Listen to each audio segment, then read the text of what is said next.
आपको सबको नमस्कार। कैसे हैं आप सब लोग? मुझे भी कोरोना हो गया था और लगभग 7-8 दिन मैं होम आइसोलेशन में रहा।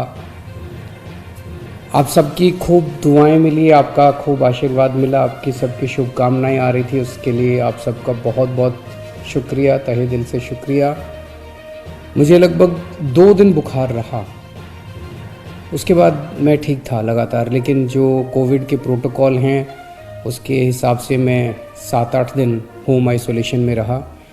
अब मैं वापस आप सबकी सेवा में हाजिर हूँ।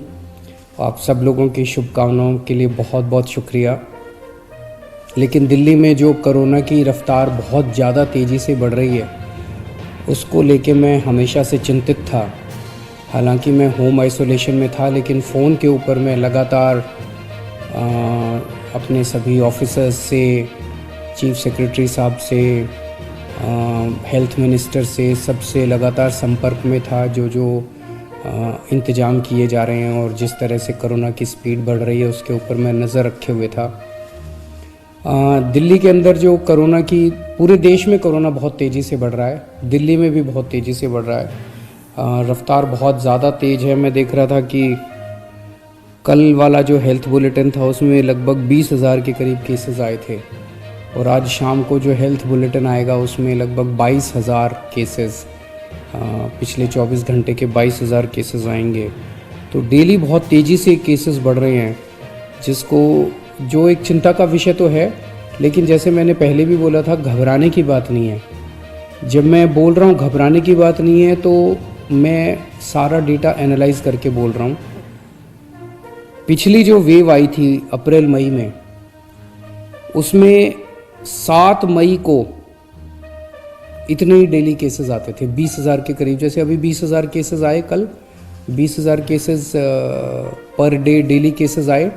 7 मई को भी 20,000 केसेस आए थे पिछली वेव में, लेकिन 7 मई को 341 मौतें हुई थी। 341 मौतें। लेकिन कल जब 20,000 केसेस आए हैं तो 7 मौत हुई हैं। एक भी नहीं होनी चाहिए, लेकिन कंपैरिजन में केवल 7 मौत हुई हैं। 7 मई को जब 20,000 केसेस आए थे तो लगभग 20,000 बेड्स दिल्ली में भरे हुए थे, लेकिन कल जब 20,000 केसेस आए हैं तो लगभग 1,500 बेड केवल दिल्ली में भरे हुए हैं। तो उस तरह से इस वेव के दौरान डेथ भी काफ़ी कम हो रही हैं और लोगों को अस्पताल जाने की भी काफ़ी कम ज़रूरत पड़ रही है। ये डेटा मैंने आपको इसलिए नहीं बताया कि इसलिए अब हम मास्क पहनना बंद कर देंगे और गैर जिम्मेदार हो जाएंगे। ये डेटा मैंने आपको इसलिए बताया कि पैनिक करने की कोई ज़रूरत नहीं है, घबराने की कोई ज़रूरत नहीं है, डरने की कोई ज़रूरत नहीं है, लेकिन जिम्मेदारी के साथ काम लेने की ज़रूरत है। जो मैं बार बार बोल रहा हूँ कि मास्क पहनना सबसे ज़रूरी है। मास्क पहनना सबसे ज़रूरी है। कई लोग मेरे से प्रश्न पूछ रहे हैं, लॉकडाउन लगेगा? हम लॉकडाउन नहीं लगाना चाहते। लॉकडाउन नहीं लगेगा अगर आप मास्क पहनोगे तो। मास्क पहन के घर से बाहर निकलो, मास्क पहन के चारों तरफ घूमो।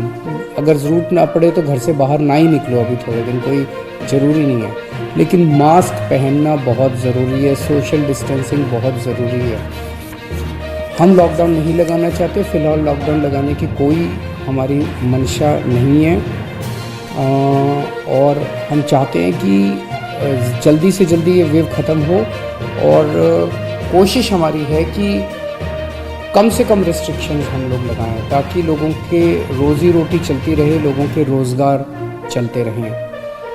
एलजी साहब और मैं दोनों मिलके पूरी सिचुएशन को लगातार हम लोग नज़र रखे हुए हैं। कल हमारी डीडीएमए की दोबारा मीटिंग है। उस मीटिंग में एक्सपर्ट्स के साथ फिर से हम रिव्यू करेंगे सिचुएशन को कि क्या और करने की ज़रूरत है, नहीं है। केंद्र सरकार से लगातार हम लोग संपर्क में हैं। केंद्र सरकार से भी हमें पूरा सहयोग मिल रहा है। तो सब लोग मिलके, मैं, एलजी साहब, हमारे सारे ऑफिसर्स, केंद्र सरकार, सब लोग मिलके सिचुएशन के ऊपर नज़र रखे हुए हैं और सिचुएशन को कंट्रोल किए हुए हैं। पहले भी हम सब दिल्ली वासियों ने मिलके कोरोना की इतनी बड़ी इतनी खतरनाक लहर थी जो अप्रैल वाली थी, उसको हमने पार पा लिया, तो इस लहर को भी हम लोग पार पा लेंगे। चिंता करने की ज़रूरत नहीं है, लेकिन जिम्मेदारी के साथ काम करने की ज़रूरत है। और जिन जिन लोगों ने वैक्सीन नहीं लगवाया, प्लीज़ जाके वैक्सीन ज़रूर लगवा लीजिए। वैक्सीन लगाने से मतलब ये नहीं है कि कोरोना नहीं होगा, लेकिन कोरोना अगर हुआ तो आपको कम माइल्ड कोरोना होगा, आपकी जान को खतरा नहीं होगा, आपको अस्पताल हो सकता है जाने की ज़रूरत ना पड़े। नमस्कार।